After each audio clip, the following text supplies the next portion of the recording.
Our guests today are dedicated to empowering and inspiring women to obtain their goals and business visions by being a source of education and development and by providing the necessary pieces to help women with a vision to build and thrive in their businesses. Currently, their business, which is titled She Alpha Co., is focused on building a community of strong leaders, educators, coaches, mentors, and educational resources for individuals looking to expand their business acumen. Their events and programs are focused on strategy, business development, financial responsibility, personal skills, and networking. Together, they are building a community of strong and driven women who are inspired to empower other women through their entrepreneurial journeys. Coupled with their goals of empowerment and inspiration, they have also partnered with different event organizers and are looking forward to expanding collaborations with nonprofit organizations. She is in charge. Please help me in giving a warm welcome to our guests today, two brilliant and pioneering women who are most certainly in charge. Founder and co-founder of She Alpha Co., Jenny Ramirez and Laura Del Carmen. Welcome, ladies. Thank you. Welcome back, as I should say. I'm happy to have you all here with us today. So to get started, I'm going to do things a little bit different. Normally, I would ask you to tell us a little bit about who you are and what you do, but because it's two of you all together, it's going to be kind of an extended interview. Can you start off by telling us a little bit about your brand? Define it for us. What is the She Alpha Co? So we actually started this company at the beginning of the year 2020, and it's been a super exciting journey because it started with just developing certain aspects of coaching, and then it's transitioned into something far more powerful, more empowerment to our community itself. So about the She Alpha brand, it's really about women. It's about a very specific individual and women who know how to thrive. And I say that because it's not very easy for everybody, but most of the women in our community, they have gone through so much through their life, through their journeys, and somehow they've been able to pick up the pieces and keep going and keep going and keep going and not give up. So that is the definition of an alpha, a She Alpha woman. Awesome. So it's for the woman who, like you said, She Alpha, she knows how to thrive. She knows who she is. How else would you describe this type of woman? Because I'm one of them. I think I fall into the category because I was immediately drawn to your brand. I was like, oh, I love it. I would also add that a She Alpha is someone that has a vision and a mission, right? So someone that's not going to be stopped by anything, someone that knows what they want and they're going for it. They might not necessarily have all the resources, but that's what we're here for, right? But it's definitely someone that has that vision and a mission, and we're here to help them accomplish that. Amazing. So as far as the resources that you all offer, I'm already aware of, I know one of them, obviously your social media, you do the podcasting, and you do the book club. Can you tell us about those resources and anything else that you have to offer, or what you're hoping the audience is gaining from what you're doing? Yep. So we actually launched out our company with events. And the reason we launched out with events was because we wanted to provide value to our community. Everybody has gone to events before in the past where you go, you pay your $50 and you get there and it's like, okay, well, if you give us 1,000 more or 3,000 more, then we'll give you additional resources. So, we saw an opportunity there to really be able to change that and convert that into something that's really of value. But because of COVID, we were impacted just like everybody else. It really gave us an opportunity to shine there and pivot and really get to learn about our community, what exactly it is that they needed in order for us to be able to provide it. And like you mentioned, that's the reason why we launched our podcast, to be able to talk a little bit more about our experience, our journeys, the things that we have to endure, the things that we have to overcome. That in itself strengthens our community. We get to connect with them very often as well. With our book club, it's not just any typical book club. And I'm going to let Laura talk about that a little bit because she's actually our host for the book club. Yes, the book club is one of the things that, we did as a result of COVID to just, get our community together and kind of give them support and interact with them more often. And it turned out to be something more than we have ever imagined. I mean, we are on the third edition of our book club now. It's about 20 women that we select each edition, and we get them connected to the authors. So for the last two book clubs, we had a book club on negotiation specifically for women, and we got them connected with the author for our finale. On our first book club, it was the book a much needed book about being broken open and what does it mean to come back from the ashes and come back stronger than you were before. So it was very fitting to the times. And for both of those books, we got our authors and we also got speakers to come and engage with our book club members. We do mock-up, we do all sorts of interacting engagements and speaker series for the book club. So it's not just a book club where we get together, we read and we talk about the book. We actually, develop skills. So in the last book, like I mentioned, we did the negotiating for women. This book club, we're doing public speaking, the art of public speaking. So that one's a very good one as well. And we have a whole lineup of speakers and mock-ups for the group. So we're very excited. So our book club is something that, like I said, it transitioned into something we didn't even imagine it would. It's become something that's very impactful for our community. I think it's because, not only do you get to connect with leaders, the women that we select for our groups, they're already entrepreneurs or they're already working in their corporate fields. So you bring a combination of those women together to really interact, and it just creates magic. They actually make friendships through these book clubs as well, and they're able to co-collaborate, co-sponsor each other. It's amazing. It's been a little bit of a change too. And one more thing to add, this edition, our book club went international. So we have women joining us from Europe. We have women joining us from the Caribbean, Central America, and all over the US. So we are super excited about that because they get to interact. They get to meet with people that have different cultures, with women that have different cultures and visions, right? So it's a win-win altogether. We're really, really proud of our book club. So a lot of networking. So She Is in Charge audience, I hope you all are getting this. You're taking the notes because that's a powerhouse of tools and resources that you can utilize, especially if you're trying to become a businesswoman, if you're trying to grow in your career, if you're trying to grow as an entrepreneur. I mean, you have to read on a regular basis as a CEO. It's good to have a good network of women around you and men, but women especially because we are community builders. So I want to now dig into you two to kind of give some context to where you all are coming from, because for me, just getting to know you all so far, you seem to be two very different women from two different worlds, but then you come together, you mesh very well. But I know you all have a lifelong history together as best friends. So Jenny, I'll start with you since you are the founder.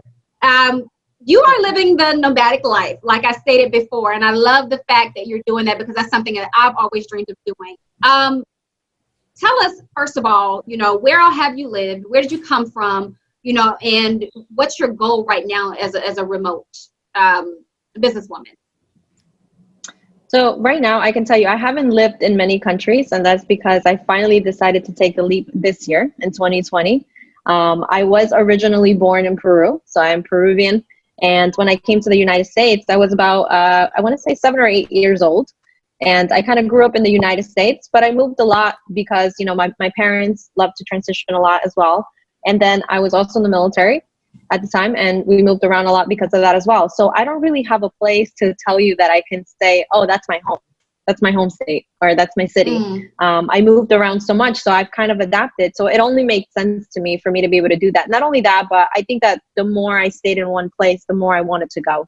And you can even ask Laura about this. We talk about this all this time because, to me, it's just one of my passions. I love to indulge myself in different cultures, understand different processes, learn about different businesses. And I think to answer your question, when it comes to business, it's not just about building my business and my brand, but also, developing myself. When it comes to international businesses, it's one of the things that I'm really passionate about. A couple years ago, I actually traveled to Peru, and one of the biggest things that I did there was I actually indulged into different business markets that were international to learn a little bit more about the import-export businesses. And with that, it gave me so much experience. Just being there for 2 months, I was able to obtain all this experience, and I have that same mission wherever I go. I connect with different women entrepreneurs. I reach out to the different communities that they have in that country, and I connect with them, whether it's coffee or maybe a Zoom date, whatever it might be. Not only does it help us with She Alpha, but it also creates room for opportunity and growth in different aspects of business as well. I always thought too that being a traveler myself and just knowing what kind of value that adds to you, the competitive edge it gives you, that in order to be successful in business or as successful as you would imagine yourself to be, that you have to be bold enough to kind of take the leap and jump out there and interact or engage with different types of people, because it changes your perspective of things. But Absolutely. it also opens you up to new ideas, and for you to be a traveler, for you to be bold enough to be remote and want to travel the world and coming from where you come from, you and Laura, it makes you all kind of a strategic alliance already as far as globalization, which is good. A lot of entrepreneurs start off and they don't really have that piece of it yet. It's something you have to figure out a lot of times. Now, Jenny, I know that you are a woman, as we discussed, who has overcome quite a few battles in your lifetime, as you stated. And one of them you stated has been mental health. And for me, just listening to your story previously, it kind of gives you a lot of grounding or depth as a way to support executives and leaders. Can you please describe for us where you turned that challenge into advocacy for other warriors in mental illness by sharing your own journey and also by using it to empower other women who struggle with self-confidence? How did you do that? What was your thought process behind it before you started She-Offer? Yeah, Meredith, it was one of those journeys that it's not really easy. It's not really easy, but it's something that needed to overcome.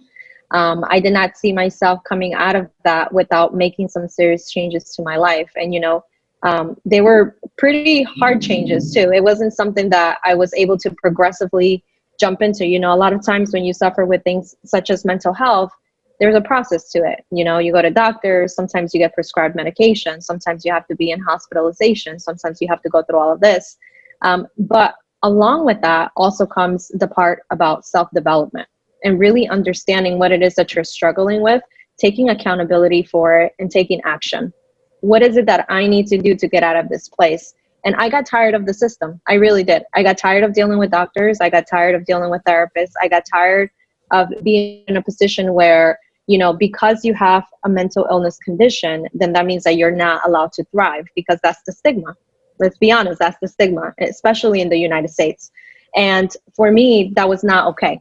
I was not okay with that answer. I was not okay with the doctor telling me that I would have to take medications my whole life. I was not okay with doctors telling me that this was going to be the rest of my life. So I unsubscribed from that. I'm a very big fan of unsubscribing from toxicity. And for me, that was toxic. But from that, I took very hard alternative measures to be able to find myself again, whether it's, and people laugh about this all the time, but I say, hey, I went to go train and meditate with monks. I mean, it might sound funny to you, but it works, because now I meditate on a daily basis, and I transitioned that and really made that into what's now, my coaching business. When it comes to self-development, I work with a very specific clientele, and it's specifically people that have gone through these experiences or are experiencing these things. And it really gives me a different take, because I know what it's like to be there. I've been through that journey. I know what it's like to have to go to doctors, go to therapists, go get the medication and still not be able to see a progress, So I've been able to transition that into, hey, let me help you because I've seen that path. Let me show you that there is a different way. There are other methods that you can try. There are other things that you can do for you that will help you get through this. And I think it's important. One of my biggest things is when I was in corporate, I struggled with this a lot. A lot of people wouldn't understand. There wasn't a lot of people that I could talk to. And I think that in itself made me stronger to be able to say, hey, I want to work specifically with that clientele. I want to work with leaders that are struggling with this but can't talk about it. So I've been able to transition that into something really powerful. And to be honest with you, it's one of those things that I don't just do it because it's the money. It's really rewarding to be able to help somebody that has experienced the same things that I have. So, yeah. I believe it's super important because a lot of people do not realize, or they don't see it from the perspective that we see it, is that the higher up you go, the more pressure you have, the more criticism you have. All that stuff combined with just the day-to-day life and the corporate life itself is already a grind. It's very demanding. And so it does weigh. I can see how it weighs on a person's mental health, especially if you have someone you've been working 80-hour weeks. And people, when I say that, people are just like, works an 80-hour week. That's not humanly possible. It's possible. And you're working for somebody else. It's very possible.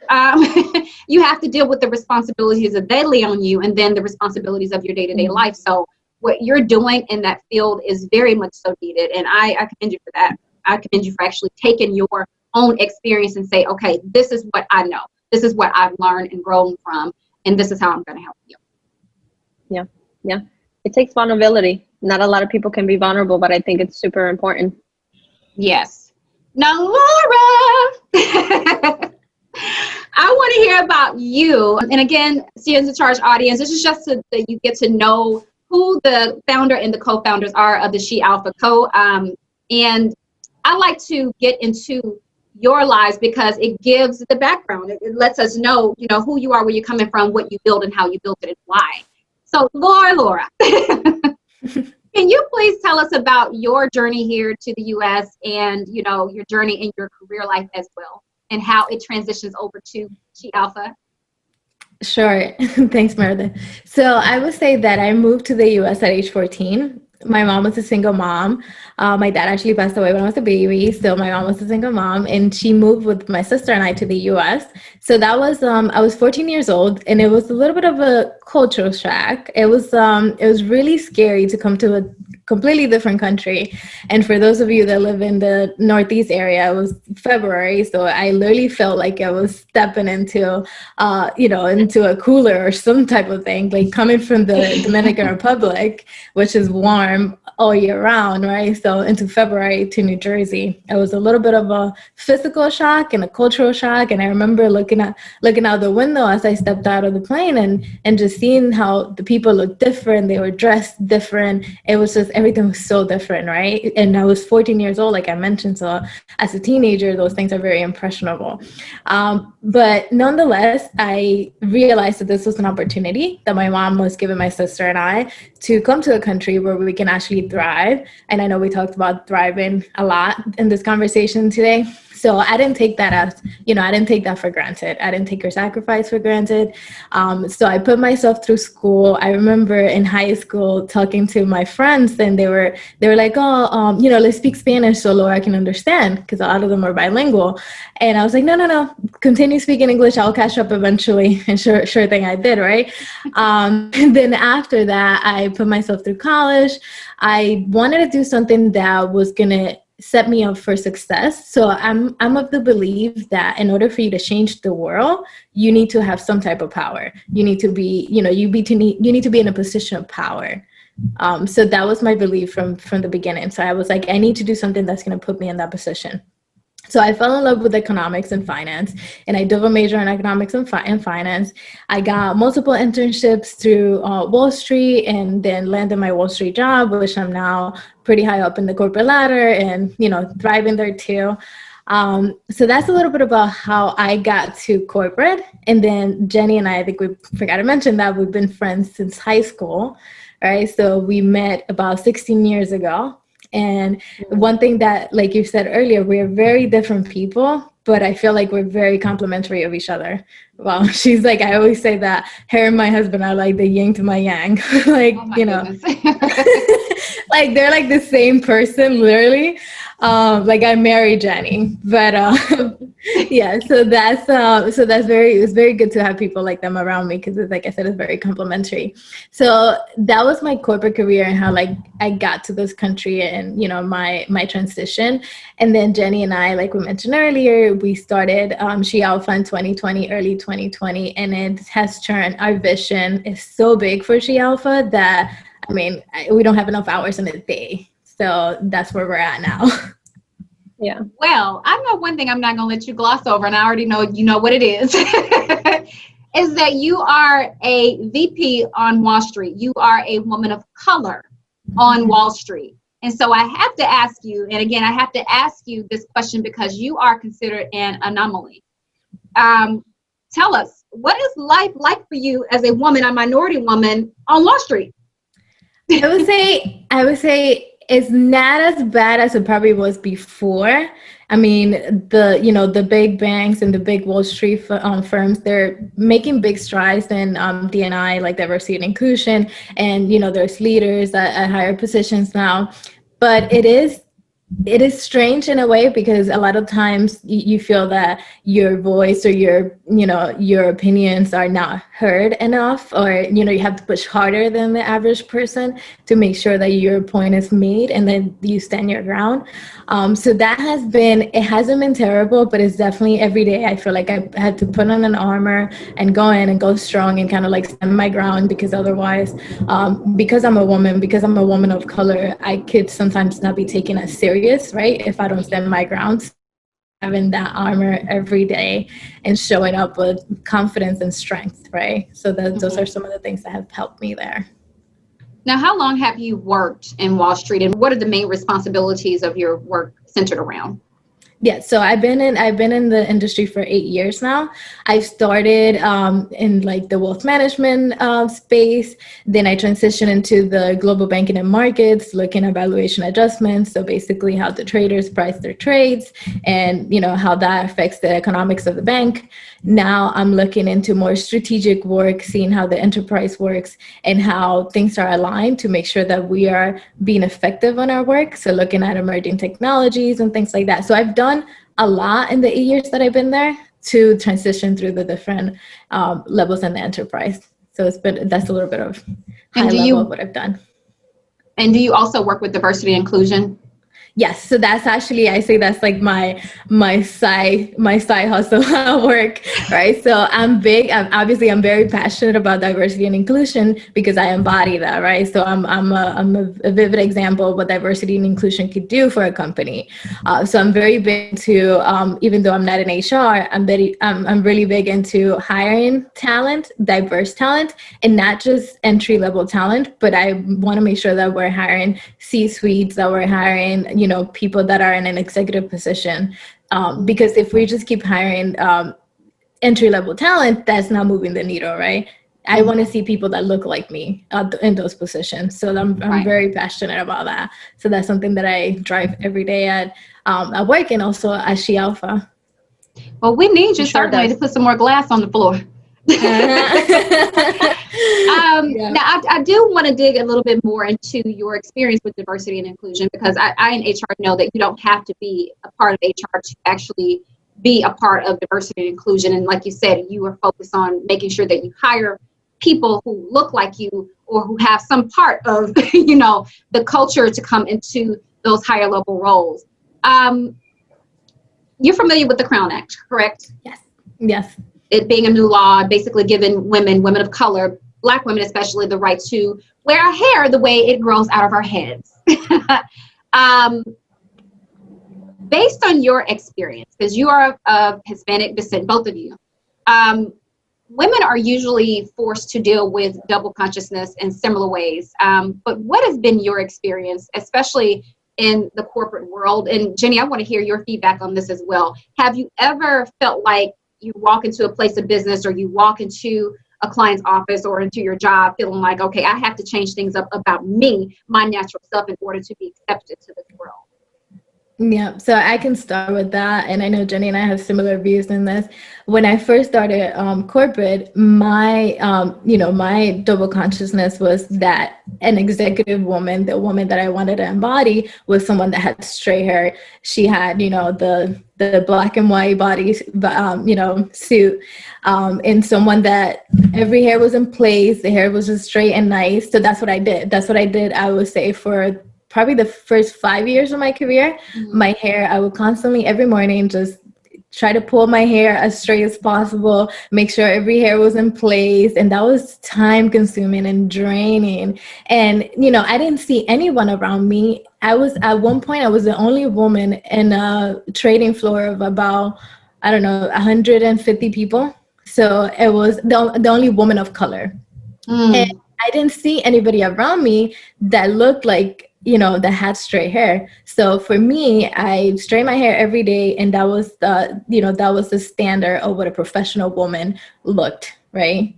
And I would say it's not only blaming corporate, it's also the way, like, my cultural background, because in the Dominican culture, your hair is only okay if it's straight. Like, you're only presentable if your hair is straight. Like, had I wear my hair like this before, my mom would have been like, when are you going to do your hair? And we're like, what do you mean?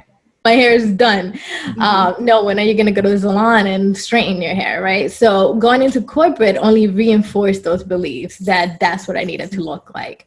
And I did, like I said, for the first 4 years of my career. And then at some point when this hair movement, natural hair movement came about, I was like, you know what? I should wear my hair natural because that's the way I was born. Like, why can't I do that? And for me, it was just such a like awakening and empowerment movement within, right? So I show up at work with my hair curly, and it wasn't gray at the beginning because it was just growing out and stuff. And then I remember my boss, a while now, saying, "What happened to your hair?" And I was like, this is my hair. This is the way it grows out of my head. And he's like, "Really? You didn't do anything? It just looks strange." And I was just like, did he say that? Yeah. Like, he was just being curious, but at the same time, it's like when people point out your differences, it doesn't make it comfortable, right? No, when you already feel like you have a battle to fight in that way because you are different. You are the only one.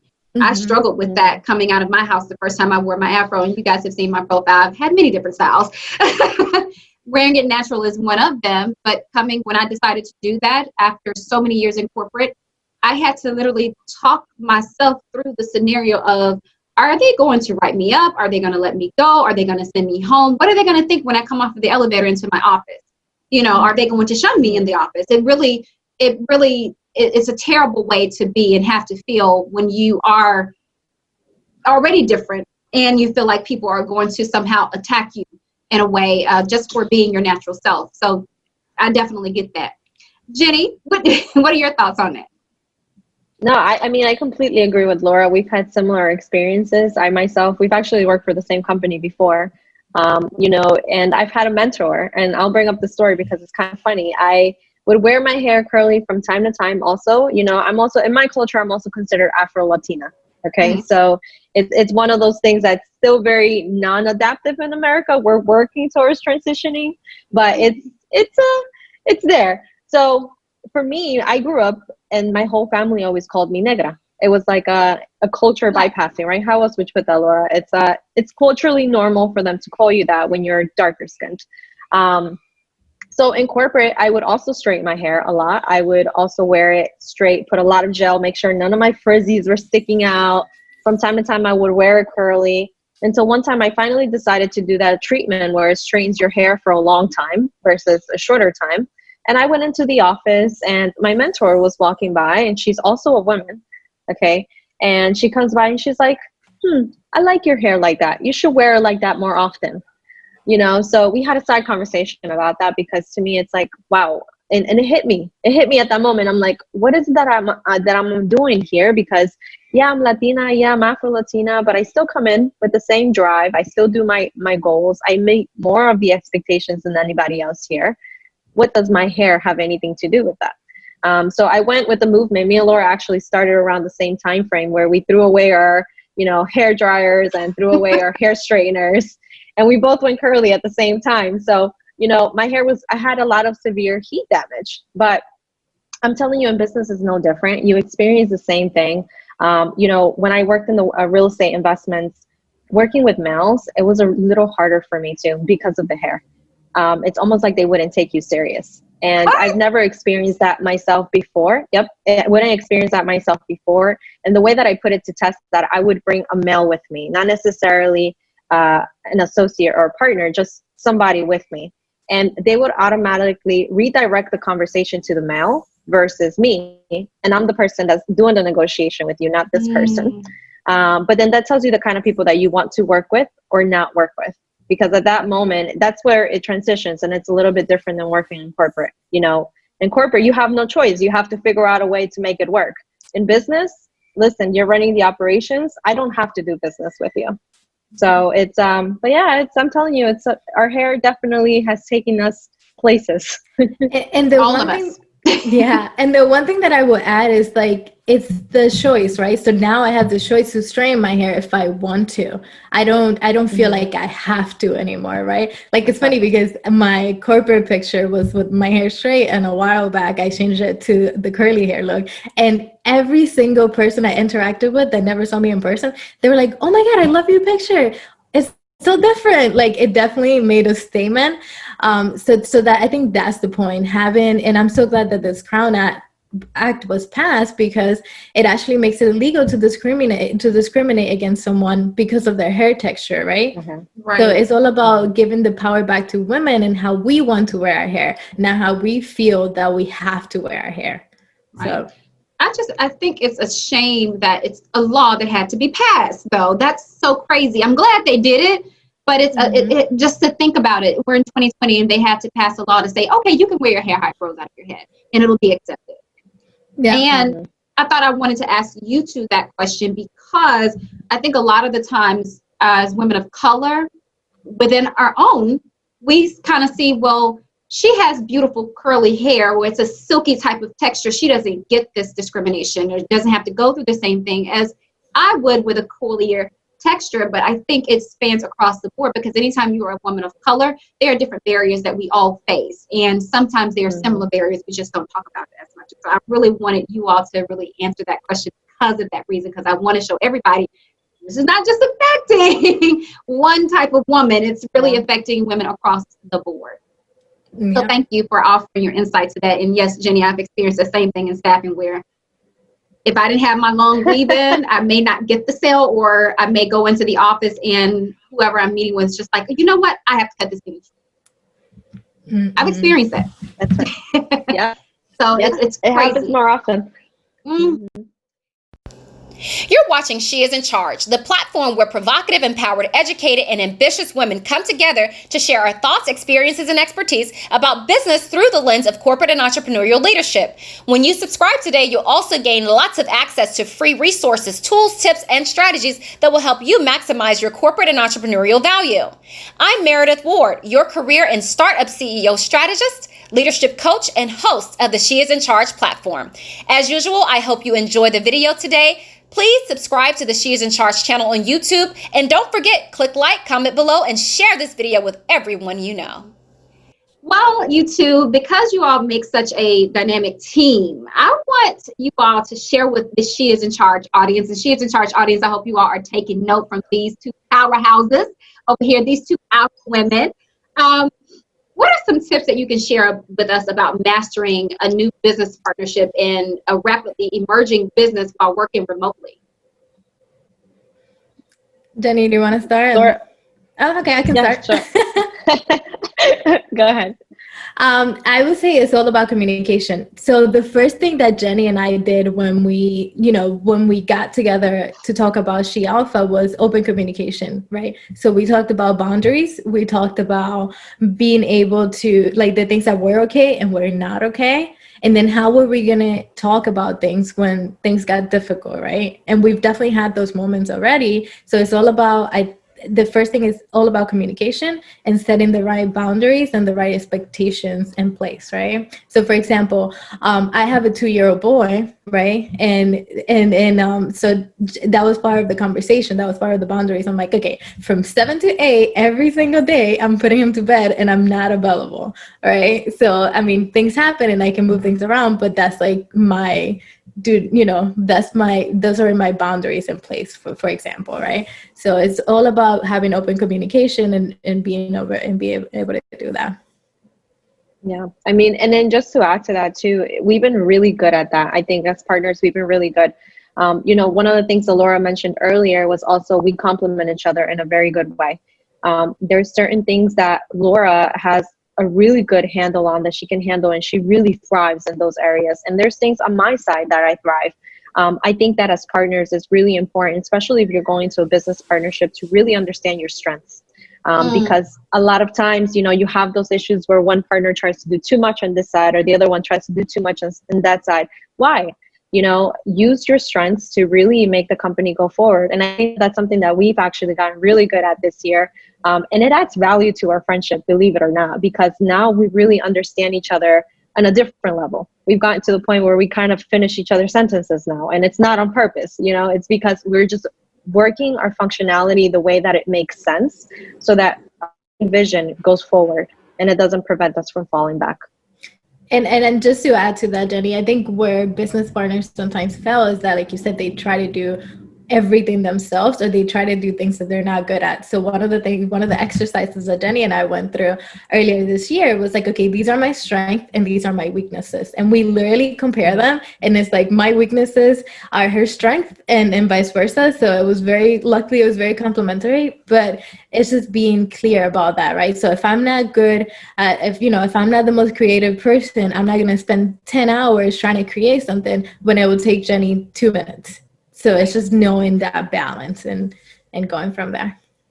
And those conversations are super important, especially with you two. You have an equity partnership, but they're important for joint ventures, affiliate partnerships, even a board of directors. If you want to bring them in as your advisors, you need to understand strengths and weaknesses of everybody who is involved.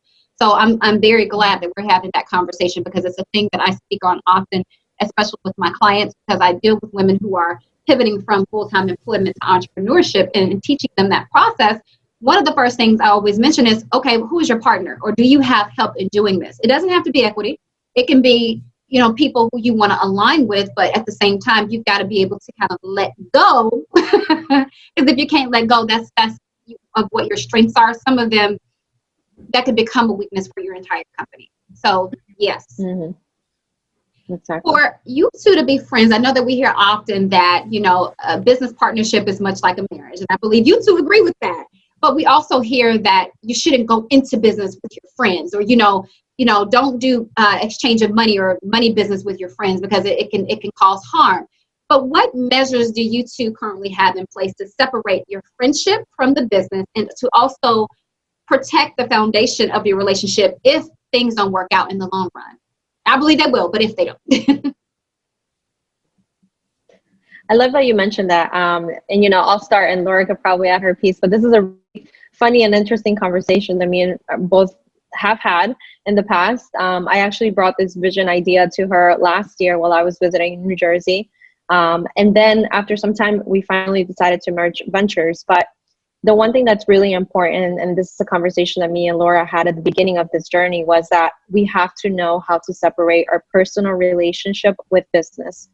Because if we do not have that balance, this business will not succeed. So with that, I also made sure that we treat it specifically as a business. So we did, the first thing that I handed Laura was actually an NDA.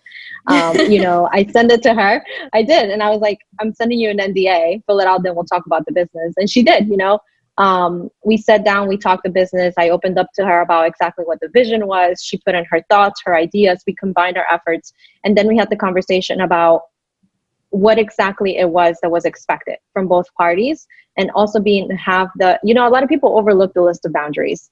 I'm telling you, Meredith, and whoever is listening to this today, you cannot skip that. That is the one part that's essential to your business that can make your business thrive, or it can make your business fail. I've had to learn those hard lessons, because just like everybody else, I've had foundations. I've built businesses before that have completely failed because I did not have those in place. So with that, I'll tell you that.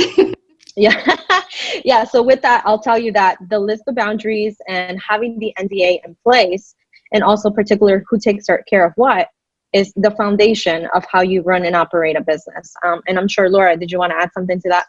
Yeah, I would say, like I mentioned before, Jenny and I have been friends for 16 years, and it's a long-term relationship. I've known her longer than I've known my husband. We've been through each other's up and downs in life, the good and the bad and the ugly. She's your ride or die. Exactly. So it is a long-term relationship, and something that we wouldn't want to sacrifice. But I think it's because we know each other so well, even when it comes to hard talk in business, she knows that I'm not going to take it to heart. We know business is business, and we tell each other straight up what needs to be said, right? So we don't cuddle each other emotions, because we don't have time for that, right? So, and then I will also add that having each other's back, right? I know that's something important in friendship, but it's so important in business.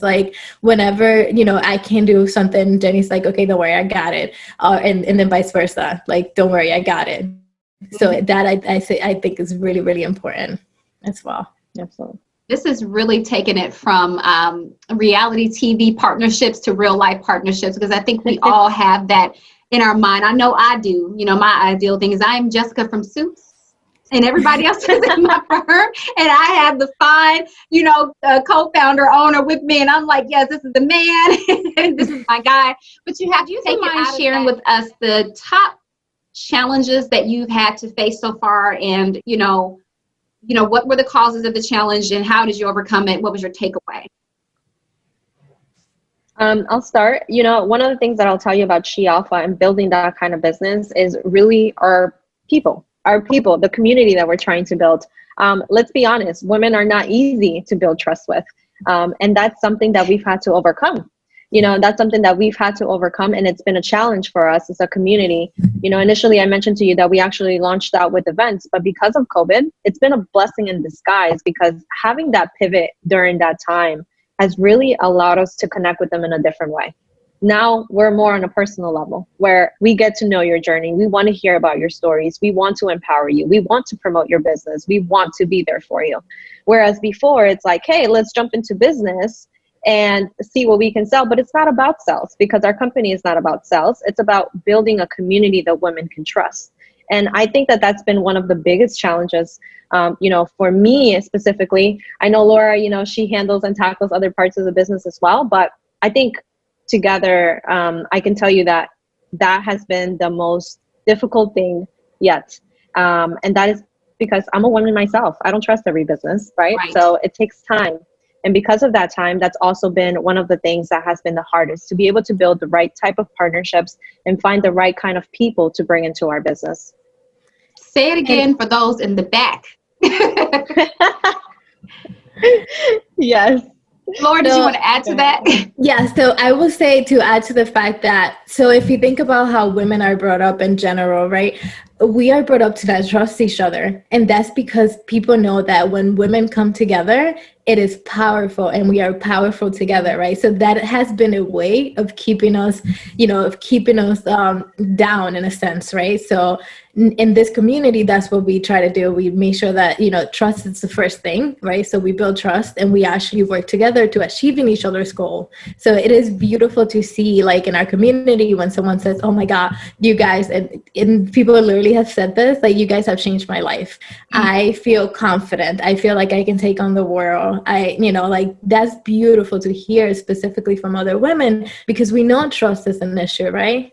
So just to add to what Jenny said. Yeah, we are brought up to not trust and to compete with each other. Healthy competition is good, but we're brought up to literally scratch your eyes out competing. So yes, you brought up some very good points there. So based on observation, what do you believe has been the greatest impact so far with you two working remotely, you two building your partnership, and yes, emerging as a business? What has been the greatest impact that technology has had on small business women or small businesses, both locally and internationally? I can take this one, Jenny. So I say this a lot, but times like these are the times that separate winners from losers, right? Yes. So, So, the losers are going to stand by the sidelines and say, let me wait until things go back to normal, right? Normal might never happen. The winners are actually going to say, how can I pivot and make this the new normal? How can I take advantage of the situation? How can I transition out of the situation? So one of the examples that we talked about before is one of the Cuban cuisines restaurants by me that, super expensive food, great service, the whole package. You go there and you feel amazing. I went after the pandemic, and I saw that they were closed. It has said that they relocated. So I saw that they actually did a to-go place, like an empanada place to go, and they're killing it, right? So they could have just stayed in their mindset and be like, no, we're a cuisine restaurant. We're just going to stand our ground and wait for things to go back to normal. But instead they pivoted, and they knew that going in a to-go model was going to make them money at the moment, or it was going to help them stay afloat, right? So, which is what they did. So that's the same thing that we've done here at She Alpha. In a way, we have pivoted, right? So we had, like Jenny mentioned, before the pandemic, we were doing a lot of in-person events. So we pivoted to do Zoom events, and then that has allowed us to reach so many more people than we would have reached in person, right? So like I said, our community has grown international. We interact with women from Europe all the time, from even South Africa. The other day we were having conversations with some women in South Africa. We wouldn't have had that had we not pivoted and just waited around. And then, just to add to that, with technology, Meredith, it's one of those things that a lot of people see it as a negative, but I'm here to tell you that it has transitioned. It has transitioned. Now we have tapped into a world that's unlimited for us. Specifically us women. Imagine the power of connection before, when you go to a networking event and you meet 50 women. Now you're unlimited. You meet so many women. I think in this past month alone, me and Laura have connected with about 72 ladies from different places in the world. We couldn't do that before. Technology did not. That was one-to-one. That was on a one-to-one basis. One-to-one basis. Yeah. And what I'm trying to tell you with that is that we didn't have those opportunities before. We didn't have the right technology to be able to do that before. And now everything is everywhere, which allows more room, more growth for expansion. And I think that we need to start reshaping the conversations to where I'm stuck to how can I make this work with the current technology that we have at hand? Because it's helping us. It's helping us move forward. So what are some other ways, because that is definitely a PowerPoint right there to say you growing your community. Your network is always going to be important. And like you said earlier, Laura, Jenny, you said this earlier, you're working with people and with people, and especially women, it's hard to build rapport, but you need people. And like I always say, people are the most important aspect of your business. Besides yourself, your people, the ones you serve, the ones who actually pay you, the ones who allow you to live the lifestyle you want to live, they're very important. But what else should we be doing to take advantage of technology as we work remotely during this time? Because I don't think it's going to be over anytime soon. And if it is, I picture maybe end of next year.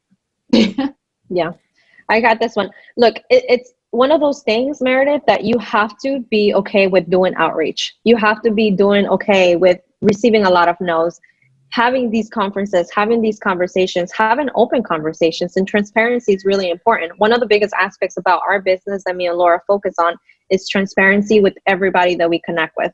Most of the ladies that we've connected with in this past month, because we're looking for coaches and mentors for our programs for next year, but we're not looking for just anybody. We are looking for very specific individuals to do what we do.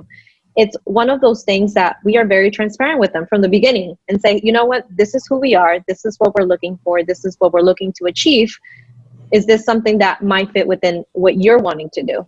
If yes, perfect. If you say no, that's also okay. Hey, let's connect in other ways. Maybe we can bring you in for a podcast interview. Maybe we can connect you. Maybe we can create an article about you. There's always an opportunity. And I think that a lot of people, either when they get turned away, they also get turned off. And that's the biggest no in business. But I think that it's still something that needs development within a lot of our businesses, because a lot of things, when we get a no the first time, we're like, oh, well, that's not going to work, so I'm just not going to try it.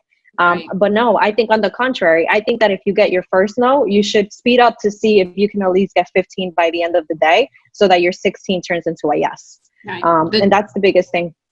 The no is the opportunity. And I would. Yeah, I was just gonna say, I will add that as far as like taking advantage of the technology, use Zoom, use email, use social media, make sure you stay in touch with people, because either if you work in a corporation or you work in a team or you're a team of two, just make sure you stay connected, right? So one of the things that Jenny and I do, we catch up every day. So both of us get up at like around 5 a.m. But then at 7:45, we have our daily touch base, right? And we talk about what's going to happen for the day, what are we focused on, what's today's strategy, and then we start off our day for success. So you don't want to be overly annoying with your team, but just making sure that you catching up, you staying in touch, and then you staying connected. Use technology to your advantage. Allowing room for opportunities and ideas, honestly. You have to be open with your team and allow them to marinate those as well. I think that as business owners, and this, Meredith, as well, we kind of sometimes focus so much on our vision that we kind of forget that there's other things outside of our vision. And I think both of us have gotten really good at this year is just being more open-minded about the different opportunities that exist because of the technology. So definitely that. She is in charge. I hope you all have gotten these $1 million nuggets. And as usual, like I always say, I know I say everybody has $1 million nuggets, but the women that I choose to bring to this platform they're bringing the fire because they're living in their purpose. They're living that true business life. And so I hope you all have taken note today. Ladies, I could talk to you all forever today. But to close out the conversation, I would like for both of you to share either something unique about yourselves or a favorite quote. Whichever you choose. I'll start. So my favorite quote, and it's a little bit harsh, but it's true. It's so it's good is the enemy of great. So good is the enemy of great. I believe that when you hold yourself to a standard to only do okay or good enough, you're setting yourself up for failure, right? So why be good when you can be great? And that's something that we follow at She Alpha all the time. You know, we don't just do your average thing. Even like I said with our book club, it's not just your average book club. Our articles and everything that we do is not just good, but we aim it to be great. So that's my goal. All right, now that's a harsh one. That's tough love right there. Jenny? I think we both have that. We both have that. It's one of those things that keeps us going. You know, for mine, I'm going to give you a quote, and it's by Charlotte Erickson, and it goes, "I have lost and loved and won and cried myself to the person that I am today." And I actually have that little sticker right next to my bed. Every time I wake up, I read it. And I read it because it gives me purpose. And it's no different how I treat my community, because I think that it's very important that you remember where you come from and everything that you've had to accomplish to push you forward. And I truly believe that. And it's one of the things that, honestly, every day I wake up excited. Every day I am pumped and I'm ready to go. And you have to. It's part of the journey. All right, ladies. Well, tell us about any new products or services or upcoming events that you two have on the horizon. And I would love to go ahead and join in on your community. I think I'm already a part of the book club. That's what I've been receiving. That's the part that I love the most, is I'm like, yes, some books that can be suggested to me. But what else do you have going on that's coming up soon?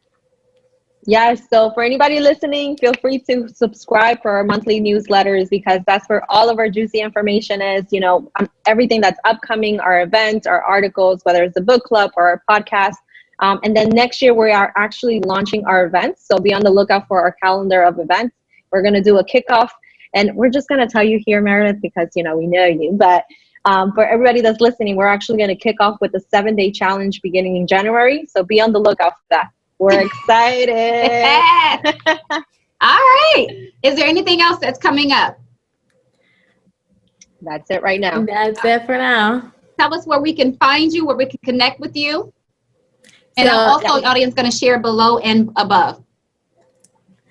So everywhere we're at She Alpha Co. Everywhere on social media, Pinterest, Twitter, Facebook, at She Alpha Co.